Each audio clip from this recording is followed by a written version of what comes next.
Nii, tere tulemast kuulama Arko Akadeemia podcasti.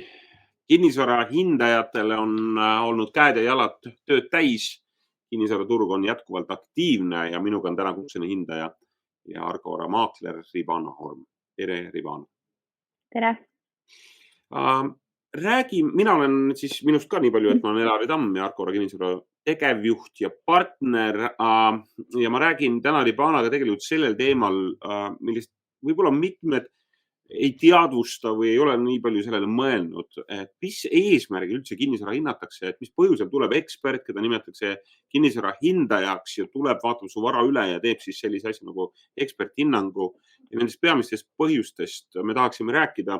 Mõistame, et kinnisvara tehing ja on tegelikult ju selline kaalukas, seal on vaja teada tehingu tagamaad, on vaja teada hinda, on vaja osata hinda panna, sageli on kaasas pangad. Ja Ribana, võib-olla sa alustad lihtsalt ja selgelt, et mis on need täpsemad juhud, kui eksperthinnangut vajatakse või need peamised juhud? No kõige sagedamini tellitakse eksperthinnangut panga jaoks siis kinnisvara ostmisel. Et see on, ma ütleks isegi 90% või rohkem juhtudest on just sellepärast. Et me hindamegi siis laenu tagatis turuväärtust.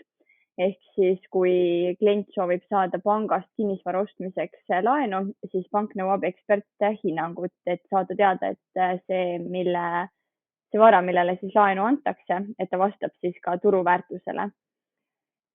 Teine variant on siis näiteks, kui inimesed mõtlevad oma kodu müügile või oma kinnisvara müügile ja sooviksid teada siis, mis hinnaga kodu müüki panna. Et kui endal head turutunnetust ei ole, siis tellitaksegi eksperthinnang. Aga sel juhul, kui tahetaksegi müüki panna ja kodu väärtust teada saada, siis tegelikult on ka teine variant, et on võimalus tellida ekspertarvamus. Ja mis see ekspertarvamus on? Ta on siis poole väiksema mahuga kui eksperthinnang.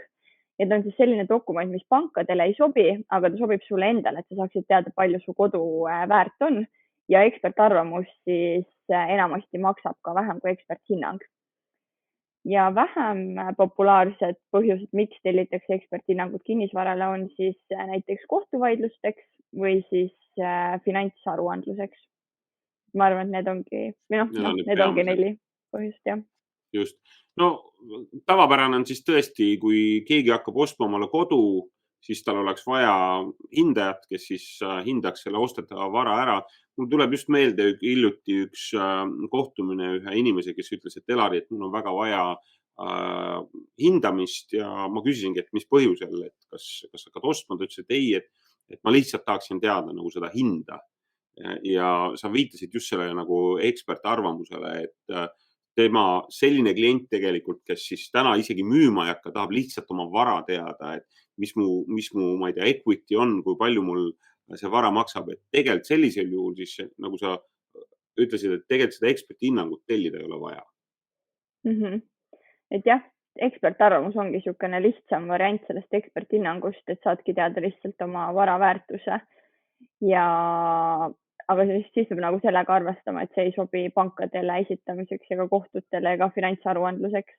Aga jällegi väga paljud hindajad teevad ka niimoodi, et kõigepealt tellid ekspertarvamuse, saad turuväärtuse teada ja kui sa kohe tahad sinna otsa tellida eksperthinnangu, siis saab selle ekspertarvamuse ümber teha eksperthinnanguks, et ei pea nagu topelt 2 dokumendi eest maksma, vaid siis sõltuvalt siis hindajast, et võib siis olla nii, et näiteks ekspertarvamuse puhul maksad siis pool eksperthinnangu hinnast ja kui sa tahad selle ümber teha eksperthinnanguks, et siis maksad teise poole juurde.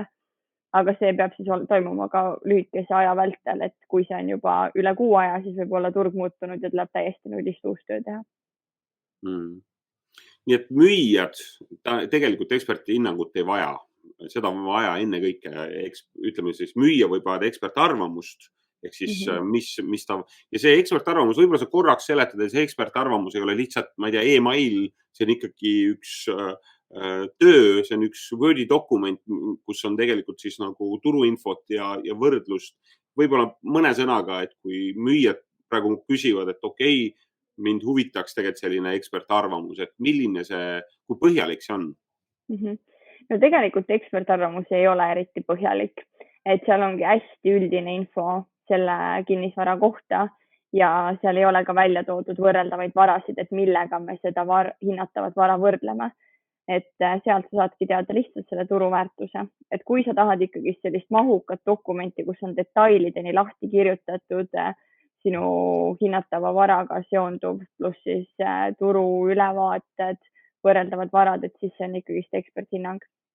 Et ekspertarvamuses põhimõtteliselt sa saadki lihtsalt teada selle hinnatava vara väärtuse ja see ongi kõik. Just. No võib-olla vaheküsimus, kuna hindajatel on praegu käed-jalad tööd täis, et kuuldavasti on vahest hindajatel nii palju tööd, et on nädal või 2 lausa järjekorrad. Et kui hull see olukord hetkel sinu laual on? No sa praegult ütlesid seda just kui nädal ja 2 oleks pikk, on ja, et nädal on selline täiesti klassikaline. Ja noh, just täna hommikul rääkisin siin meie ühe teise hindajaga ja tema ütles, et tal on järjekorrad siis üle 6 aja. Aga minul hetkel esimene vaba aeg peaks olema 1. aprilliks, et ka siuke, täna on meil neljapäev, siuke 1,5 nädalat. Aga see jällegi sõltub ka, on ja, et võib ka saada kiiremini, kui hästi küsida osata. Just. Ehk siis mõni töö läheb kiiremini ja see ajakava võib nii palju paindlikumaks muuta. No me oleme praegu lihtsalt alguseks hästi kiiresti katnud ära seda, et eksperthinnang on tegelikult ei olegi alati nii lihtsalt arusaadav, kellele seda vaja on, et sul endal oli vist hiljuti selline olukord, kus sinu käest küsiti sama küsimus, et oota, aga kellel seda hinnangut vaja on, et mis olukorras see oli, too see näide kuulajatele? Jah, kuna ma ise töötan ka kinnisvaramaaklerina, lisaks hindajaks olemisele, siis üks objekt, mida ma müüsin, siis ka ostuhuviline ütles, et vist eksperthinnangut vaja ei ole, et pangaga ostab ja siis ei olnudki teadlik sellest, et tegelikult pangaga ostes muud varianti ei olegi, sa pead tellima eksperthinnangu.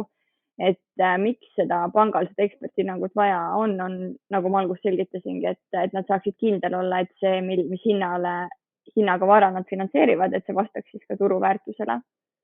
Ja kui näiteks juhtub niimoodi, et müüakse ühe hinnaga kinnisvara, ostja on valmis selle hinnaga ostma, aga eksperthinnangus selgub, et selle turuväärtus on madalam, siis selle vahe peab ostja oma raha eest kinni finantseerima või tuleb valida midagi muud.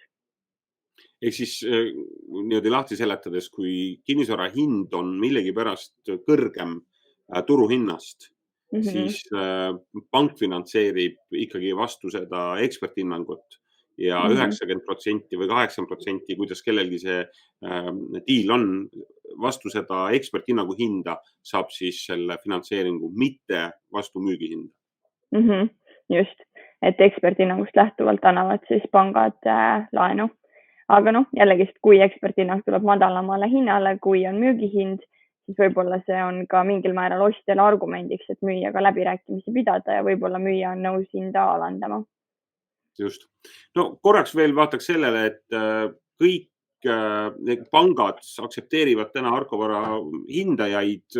See kostub nii loogiline, et kui sa hindajana juba tegutsed, siis pangad aktsepteerivad, aga ma saan aru, et see päris nii ei ole, et on tegelikult hindamisfirmasid või hindajaid, keda siis kõik pangad ei aktsepteeri ja sealt võib tekkida täitsa segadust, et tellid hindaja, aga ta ei saa näiteks sellele pangale esitada ja sellest on juba jama, et see on ka vist oluline märkida.